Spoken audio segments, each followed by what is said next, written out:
मेरा नाम अनामिका है और मेरे यहाँ सब मुझे बहुत ही सुलझी और समझदार लड़की मानते थे। गरीबी में भी मैं अपने माँ-बाप से बहुत खुश रहती थी और बहुत प्यार करते थे। वैसे तो हर माँ-बाप अपने बच्चे को बहुत प्यार करते हैं, लेकिन मैं इकलौती थी और अपने माँ-बाप की लाडली थी। इकलौती होने के कारण मैं अपने माँ-बाप के लिए काँच की गुड़िया थी। ज़रा-सी खरोंच भी नहीं आने देते थे। मुझे याद है, जब एक बार मेरे पेट में बहुत तेज़ दर्द था तो मेरे मम्मी-पापा सारी रात मेरे लिए रोते रहे थे। बाहर इतना तेज़ तूफ़ान था कि मुझे पापा बाहर ले जा नहीं सकते थे। बहुत तेज़ बारिश और आंधी चल रही थी, पर पापा मुझे किसी भी तरह डॉक्टर के पास ले जाना चाहते थे। जैसे ही पापा मुझे ले जाने लगे तो उनके पैरों के जूते भी टूट गए थे। मैं जब से होश संभाला था, हमारे घर में हालात बहुत ही ख़राब थे। मेरे पापा की नौकरी भी निकल दिया गया था, लेकिन क्योंकि मेरे पापा कई दिनों तक मेरी वजह से काम पर नहीं जा सके थे, क्योंकि मुझे इतना तेज़ बुखार और पेट दर्द था, हमारे घर में भूखे रहने की नौबत आ गई थी। मेरे पापा भूखे सोया करते और मुझे कैसे भी कहीं से भी लाकर खिलाया सुलाया करते, मुझे कभी भी भूखे सोने नहीं दिया। मुझे अपनी माँ और पापा में बहुत प्यार आता था कि उनको अपनी फ़िक्र नहीं, बस मेरी फ़िक्र है। एक दिन मैंने अपने पापा से कहा कि पापा, जिस तरह मुझसे बढ़कर आपके लिए कुछ भी नहीं है, इसी तरह मेरे लिए भी इस दुनिया में आपके अलावा कुछ भी नहीं है पापा। पापा ने मुस्कुराकर मेरी तरफ देखा और कहा, बिटिया कितनी प्यारी होती हैं। मेरे पापा ने कहा, पापा आपको पता है कि मैं स्कूल में सब से कहती हूँ कि भगवान सबको मेरे जैसे पापा दे दो, जो मेरे लिए सब कुछ हैं। फिर पापा ने मुझे अपने गले से लगा लिया और माँ कहने लगी, हाँ हाँ, मैं तो तुम दोनों की दुश्मन हूँ। मम्मी की यह बात सुनकर हम बाप बेटी दोनों हंसने लग जाते और मम्मी नाराज़ हो जाती। हम दोनों मिलकर मम्मी को मनाते। फिर ऐसे ही हमारी ज़िंदगी बहुत ही अच्छी गुजर रही थी। हम अपनी छोटी सी दुनिया में बहुत ही खुश थे। 8वीं क्लास में पढ़ रही थी जब पापा कुछ परेशान से घर आए और सीधा अपने कमरे में चले गए। मम्मी भी अपना काम छोड़कर पापा के पीछे कमरे में चली गई। यह देखकर उससे भी मुझसे भी नहीं रहा गया और मैं बेबी पापा के पीछे पीछे चली गई। पापा मम्मी से कह रहे थे कि सुकन्या वापस आ गई है। आज रास्ते में मेरी उससे मुलाकात हो गई थी। पापा बात करते करते रुक गए, क्योंकि पापा ने मुझे खड़े हुए देख लिया था और बात पलटते हुए कहने लगे कि आज मुझे फिर नौकरी नहीं मिली, इसीलिए मजबूरी में मैंने एक बंगले में ड्राइवर की नौकरी कर ली और उस बंगले के मालिक सुकन्या का ताऊ है। यह नहीं जानता था, वरना मैं यह नौकरी कभी नहीं करता। फिर मम्मी ने कहा, तो क्या हुआ, हमें तो पैसे की ज़रूरत थी, हमें नौकरी चाहिए थी, फिर कहीं भी हो। तो पापा चुप हो गए। फिर मैंने माँ से पूछा, माँ यह सुकन्या कौन है? माँ ने मुझे बताया कि यह एक अमीर बाप की बेटी है जो 10 साल से 11 साल पहले यह देश छोड़कर चली गई थी। तुम्हारे पापा पहले उसके घर ड्राइवर की नौकरी करते थे। फिर मैंने माँ से कहा, इसमें परेशान होने वाली क्या बात है? माँ ने कहा कि तुम्हारे पापा ने सुकन्या से कर्ज लिया था, अब उसको इस बात का डर है कहीं वह अपना कर्ज वापस न मांग ले। कौन है माँ? माँ की बात सुनकर चुप हो गई। पापा सुकन्या मैडम के घर जाने लगे थे। पापा उनको ड्राइवर थे। मैडम सुकन्या एक बार पापा के साथ हमारे घर घूमने आई। जब उन्होंने मुझे देखा तो बहुत खुश हुई और पापा से कहा कि तुम अपनी बेटी के एक बंगले पर ले आया करो। फिर माँ ने मुझे कमरे में छुपा दिया और कहा कि हम अपनी बेटी को ऐसे काम नहीं करवाना चाहते। मैडम सुकन्या वापस चली गई, मगर अब वह पापा के हाथ मेरे लिए बहुत सारे गिफ्ट भिजवा करती थी। माँ कहती, आप इस औरत से यह सब ना लिया करें। तब पापा कहने लगते कि वह अपनी खुशी से अनामिका के लिए यह सब देती है, और इतना कहकर चले गए। पापा दिन में कहा कि मेरी बेटी का आज जन्मदिन है आ रहा है, इस साल वह मेरी बेटी का जन्मदिन बड़ी धूमधाम से करना चाहता हूँ। तब मैं 15 साल की थी और मैंने मेरी सहेलियों को भी मेरे जन्मदिन पर बुलाया था। और जब मैं केक काटने लगी तो अचानक सुकन्या आंटी भी हमारे घर आ गई और पापा से कहने लगी, क्या बात है, तुमने बुलाया भी नहीं और इतनी खुशियाँ मनाने जा रहे हैं। तब पापा ने कहा, ऐसी कोई बात नहीं है, हमने तो किसी को भी नहीं बुलाया। वह औरत मुझसे मिलने लगी और एक घड़ी मुझे गिफ्ट में दी। थी। वह बहुत ही अच्छी औरत थी। कुछ देर बैठने के बाद चली गई। माँ ने मुझसे कहा कि कोई ज़रूरत नहीं है इस औरत का कुछ भी लेने की। यह कहकर मुझसे घड़ी ले ली और मुझे अपनी माँ की यह बात बिल्कुल अच्छी नहीं लगी। अब मैडम सुकन्या अक्सर हमारे घर आने लगी थी। एक दिन मैंने उनसे कहा, आप हमारे घर न आया करें, मुझे बिल्कुल अच्छा नहीं लगता कि आप मेरे लिए इतने महंगे महंगे गिफ्ट लेके आते हैं। और फिर वह कहने लगी कि कोई बात नहीं, एक दिन तुम इन सारे गिफ्टों की कीमत चुका देना। तब मैंने उसकी यह बात सुन ली थी और मैंने कहा, तुम्हें शर्म आनी चाहिए। हमने कहा सब कुछ सोच ही लिया है और हमारी बेटी भी लेना नहीं चाहती है। आज के बाद हमारे घर कभी मत आना, नहीं तो तुम्हारे लिए अच्छा नहीं होगा। और फिर वो उठकर चली गई। ना ही तो वो उस औरत के चेहरे पे कोई शर्म थी और ना ही माथे पे कोई बल था, पर उसकी आंखों में आंसू आने लगे थे जिनको वह बार बार साफ कर रही थी। मेरी स्कूल पढ़ाई ख़त्म हो चुकी थी और मैं कॉलेज जाने लगी थी। पापा मुझे खुद से लेने और छोड़ने आते। एक दिन एक लड़की से मेरा झगड़ा हो गया और प्रिंसिपल तक बात जा पहुंची। प्रिंसिपल ने उस लड़की को तो कुछ नहीं कहा, लेकिन वह एक अमीर बाप की लड़की थी। पर मुझे बहुत डांटा और मेरे पापा को भी कॉल कर दी। पर पापा की जगह मैडम सुकन्या आ गई थी, जिनको देखकर प्रिंसिपल भी खड़ी हो गई। और प्रिंसिपल ने कहा, हम नहीं जानते कि आप इस लड़की को जानती हैं। तब मैडम सुकन्या ने प्रिंसिपल को अच्छी खासी सुनाई और उन लड़कियों को भी मुझसे माफ़ी मांगी। उसके बाद मैडम सुकन्या मुझे अपने घर लेकर आ गई और कहने लगी, आओ आज मैं तुम्हें अपना घर दिखाती हूँ। उसका घर बहुत बड़ा था। मैडम ने पहले तो अपना पूरा घर दिखाया और फिर मुझे कमरे में ले आई। मैं सब कुछ देखकर दंग रह गई। मैडम ने बहुत ही सुंदर सूट दिया और कहने लगी, सूट मैंने अपनी बेटी के लिए रखा है। सोचा था कि जब मेरी बेटी की शादी होगी तो उसे पहनाने के लिए कहूँगी, लेकिन मेरे पास इतना टाइम नहीं है कि मैं उसे यह सूट दे सकूँ। इसीलिए तुम्हें दे रही हूँ। जब तुम्हारी शादी हो तो तुम इस सूट को पहनना। मैं वह सूट लेना नहीं चाहती थी क्योंकि वह बहुत ही कीमती सूट था, पर उन्होंने ज़बरदस्ती मुझे थमा दिया और पापा से कहा, अब आप इसे घर छोड़ आए। और मैं पापा से पूछने लगी, प्रिंसिपल ने आपको कॉल की थी तो आप क्यों नहीं आए? तब पापा ने कहा, मैं आना चाहता था, लेकिन मैडम ने कहा वह ऐसे लोगों को अच्छी तरह से सीधा करना जानती हैं। आज एक बार फिर सीधा कर दिया। आज के बाद वह तुम्हें कभी कुछ नहीं कहेंगी। तब हम घर पहुँचे और माँ ने मुझे खजानी नज़रों से देखा। माँ ने मुझसे वह सूट लेकर फेंक दिया था, पर पापा ने उठा लिया और उनको देखने लगे। माँ ने कहा, वह औरत तुम्हें मुझसे छीन लेगी। आज अपने घर लेकर गई है, कल देश से बाहर ले चले जाएगी, तो मेरे पास क्या बचेगा? मैं तो जीते जी मर जाऊंगी। मैं अपनी माँ से कहने लगी, माँ क्या हो गया?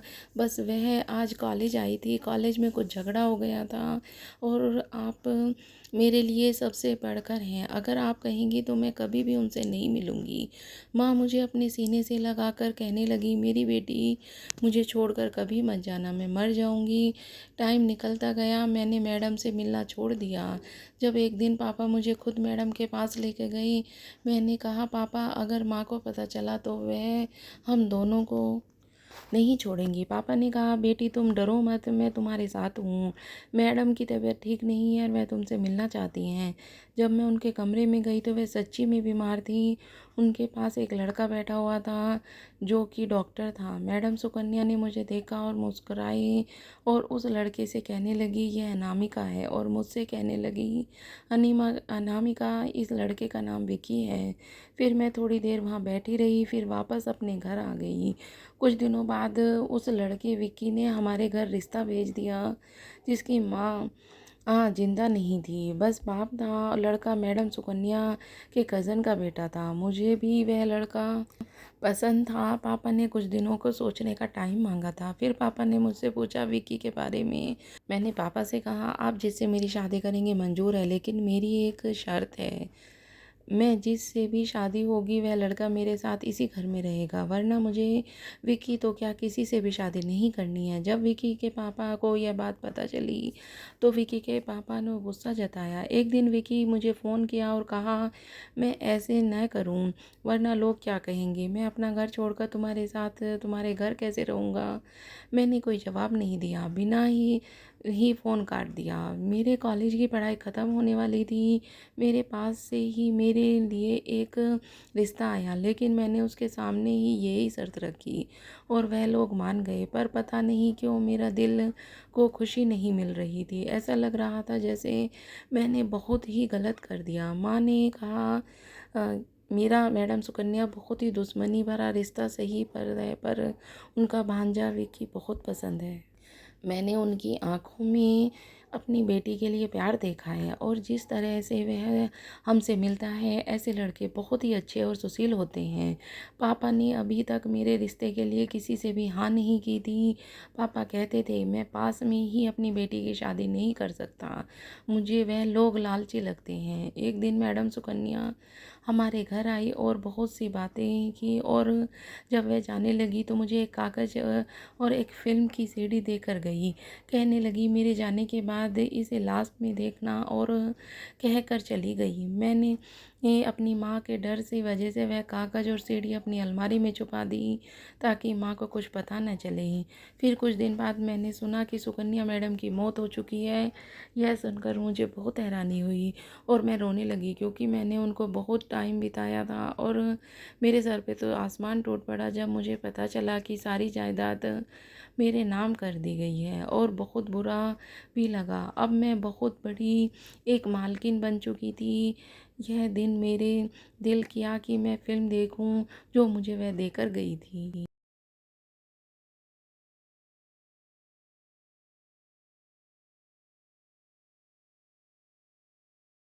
जैसे ही मैंने वह फ़िल्म टीवी पर लगाई और मैं उसे देखने लगी, तो यह देखकर मेरे पैरों तले से ज़मीन निकल चुकी थी। जब मुझे यह पता चला कि उन्होंने अपनी यह सारी जायदाद मेरे नाम क्यों की थी। मैं यह सब देखकर बहुत हैरान हुई और भागकर पापा के पास गई। मैंने पापा से पूछा पापा यह सब क्या है। मेरे हाथ में कागज़ देखकर पापा परेशान हो चुके थे और माँ के चेहरे का रंग पीला पड़ चुका था। मैंने पापा से कहा आपने मुझे कभी नहीं बताया कि वह सच्चाई क्या है, मैं कौन हूँ, मेरी पहचान क्या है।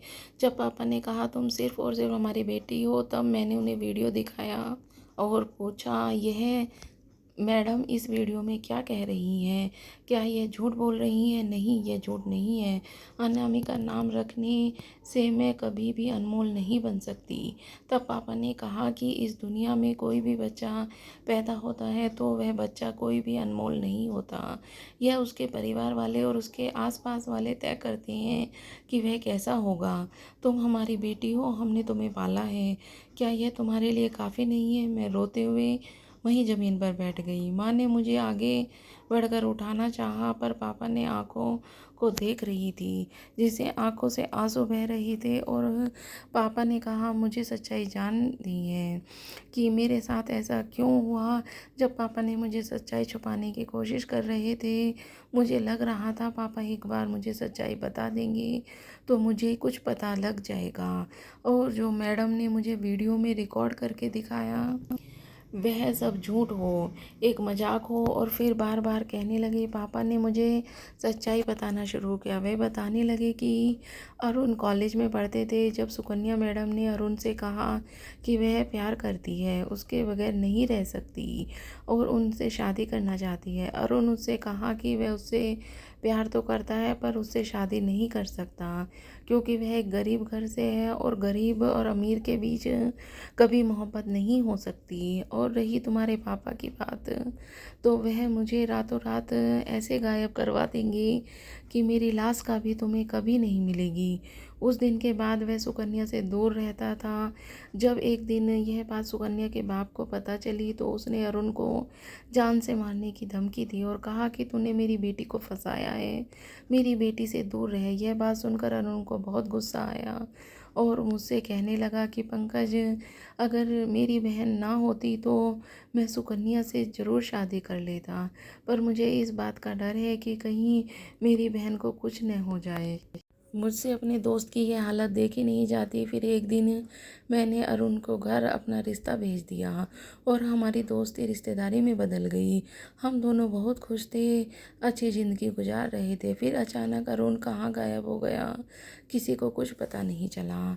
मैं एक दिन रात उसे ढूंढने जा रहा था, मगर मुझे कहीं नहीं मिला।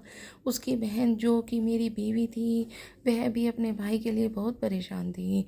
अरुण हंसता मुस्कुराता ऐसे गायब हुआ कि 4 साल तक वो मुझे नहीं मिला।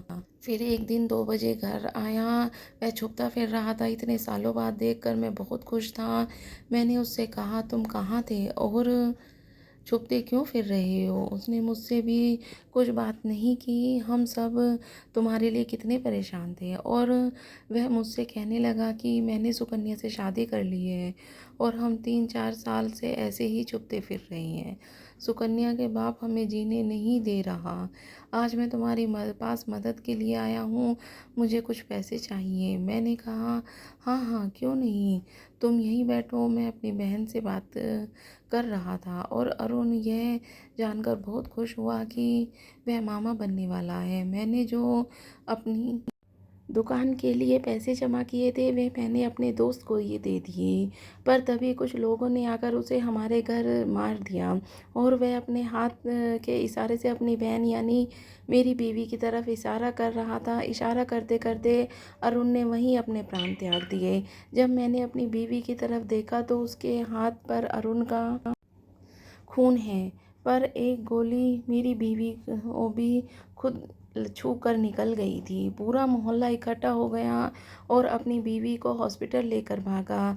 तो डॉक्टर ने मुझे बताया कि मेरा होने वाला बच्चा भी मर चुका है और वह अब कभी माँ नहीं बन सकती, मगर उसकी जान बच गई थी। मैंने उस दिन बहुत कुछ खो दिया था।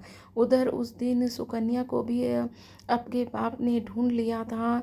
अरुण मर चुका था और वह मेरी बीवी को भी मार देते अगर, और मुझे भी मार देते अगर मैं कमरे में पैसे लेने न जाता। और मैं उधर हॉस्पिटल में लाने लगा तो उसने कहा, मुझे एक बार सुकन्या से मिलना है। मैंने कहा, क्या तुम पागल हो गई हो? वह लोग हमें मार देंगे, वह हमें पागल कुत्तों की तरह ढूंढ रहे हैं। मेरी बीवी ने कहा, कुछ भी हो, मुझे हर हाल में सुकन्या से मिलना है। सुकन्या माँ बनने वाली है और उसके कोख में मेरे भाई का बच्चा है। मैं यह सब सुनकर हैरान था। मैंने कहा, ऐसे कैसे हो सकता है? मुझे तो अरुण ने कुछ नहीं बताया। तो वह कहने लगी, मुझे भाई ने मरने से पहले बता दिया था और कहा था कि मेरे बच्चे का ख्याल रखना। और जब हम सुकन्या के घर पहुंचे तो लोगों ने हमें पकड़ लिया।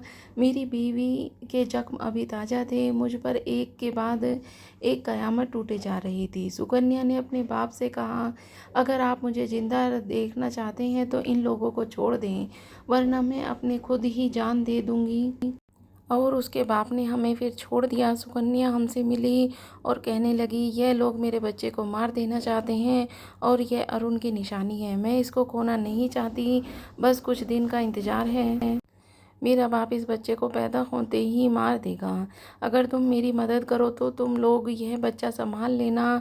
तुमसे कभी वापस भी नहीं लूँगी। मैं चाहती हूँ कि यह बच्चा ज़िंदा रहे और मेरा बाप और उसके गुंडे इस बच्चे को कभी भी न पहुँच पाएँ। सुकन्या ने मिलकर हम वापस घर आ गए। सुकन्या के कहने पर मैं दिन रात अस्पताल में ही गुजारा रहा, क्योंकि मुझे एक मुर्दा बच्चा चाहिए था। किसी भी तरह मैंने एक डॉक्टर को अपने साथ मिलाया और किस्मत ने हमारा साथ दिया। किसी और अस्पताल ने मुझे मरा हुआ बच्चा उठाया और सुकन्या के डिलीवरी के बाद उसके बाप को मरा हुआ बच्चा दे दिया कि बच्चा मरा हुआ पैदा हुआ है। वह एक शैतान था जिसके लिए किसी की भी ज़िंदगी में कोई कीमत नहीं थी। उसे बस अपनी बेटी चाहिए थी।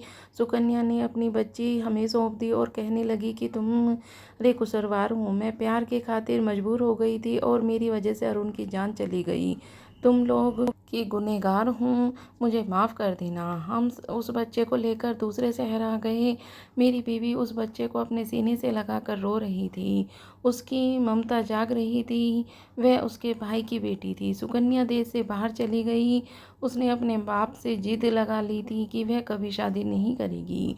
उसका बाप कहता रहा पर वह नहीं मानी। फिर कुछ टाइम बाद उसके बाप का एक्सीडेंट हो गया पर वह तब भी नहीं आई। वह जीना नहीं चाहती थी। पर एक वक्त वह वापस आए हैं। जब वह वापस आई, जब मैं सुकन्या के ताऊ के कहा कि ड्राइवर की यहाँ नौकरी कर रहा था, मुझे नहीं पता था वह लोग वापस आ चुके हैं। और सुकन्या इसीलिए वापस आई है क्योंकि उसे ब्लड कैंसर है। जब वह मुझसे मिली और मुझे लगा कि वह अपनी बेटी को वापस मांग लेगी, पर उसने मुझसे कहा कि मुझे उसके साथ कुछ पल चाहिए। वह अपनी बेटी से मिलना चाहती थी, उसकी आवाज़ सुनना चाहती थी, उसे जी भर कर देखना चाहती थी और मैं मजबूर हो गया क्योंकि वह अपना कुछ वक्त अपनी बेटी यानी अपने अरुण की बेटी के साथ गुजारना चाहती थी।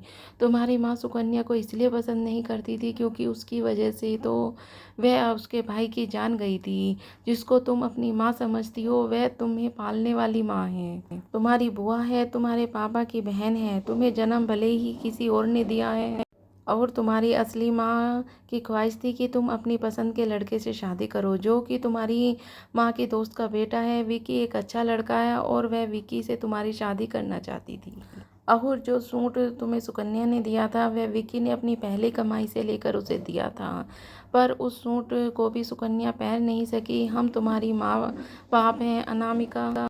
बेटी, अब तुम्हारी पहचान हमारे नाम से है और तुम हमारी बेटी हो। और तुमसे किसने कह दिया कि तुम नाजायज़ औलाद हो? मैं अपने दोस्त अरुण को अच्छे से जानता हूँ। जिस इंसान ने कभी मोहब्बत करते हुए भी सुकन्या से हाथ नहीं मिलाया वह किसी से नाजायज़ रिश्ता कैसे बना सकता था? तुम्हारी माँ ने तुम्हें बचाने की खातिर कभी किसी को नहीं बताया। अगर बता देती तुम्हारे खानदान वाले भी तुम्हें जिंदा नहीं छोड़ते। पर अब सारी जायदाद उसकी तुम्हारे नाम हो चुकी है तो वह लोग तुम्हें ज़रूर नुकसान पहुंचाने की कोशिश करेंगे। बेहतर है कि तुम विकी से शादी कर लो, फिर तुम्हें कोई भी छू नहीं सकेगा क्योंकि विकी के बाप के आगे किसी के खड़े होने की भी औकात नहीं है। मेरे पापा सब कुछ बताकर चले गए और मैं वहीं की वहीं बैठकर रह गई। मैं क्या समझती रही और सच्चाई क्या निकली। पर एक दुकान ने मेरे दिल में कई टुकड़े कर दिए। मेरे सगे माँ बाप के साथ बहुत बुरा हुआ था जिन्होंने बस मोहब्बत की थी और उस लोगों ने उन्हें अमीरी और गरीबी के बीच की वजह से अलग कर दिया। काश रवि मेरी मोहब्बत के आगे न आते और मुझे अपने पापा की बातों पर पूरा विश्वास था। पर मेरे पापा और मैंने बहुत कुछ खो दिया था और मैंने उसके कहने पर ही वही जोड़ पैरा और विक्की की शादी कर ली क्योंकि मेरे माँ बाप और सगी माँ भी यही चाहती थी। अब मैं रोज़ अपने सगे माँ बाप को याद करती हूँ और आसमान की तरफ देखकर मुस्कुराती हूँ क्योंकि मुझे लगता है कि असली माँ बाप भी मुझे देखकर मुस्कुरा रहे होंगे। विक्की भी सारा सच जानते थे, तभी उन्होंने मुझसे शादी की और मुझसे प्यार भी करते थे। आज मैं विकी के साथ बहुत खुशी अपना जीवन जी रही हूँ और अपनी ज़िंदगी में बहुत खुश हूँ। क्या मेरी माँ के घर वालों ने उनकी सच्ची मोहब्बत के लिए सही किया, इसका फ़ैसला मैं आप पर छोड़ देती हूँ। आप मुझे कमेंट करके ज़रूर बताना। तो दोस्तों, आपको ये कहानी कैसी लगी मुझे एक कमेंट करके भी ये भी बताना। आपका पूरी कहानी सुनने के लिए बहुत बहुत धन्यवाद।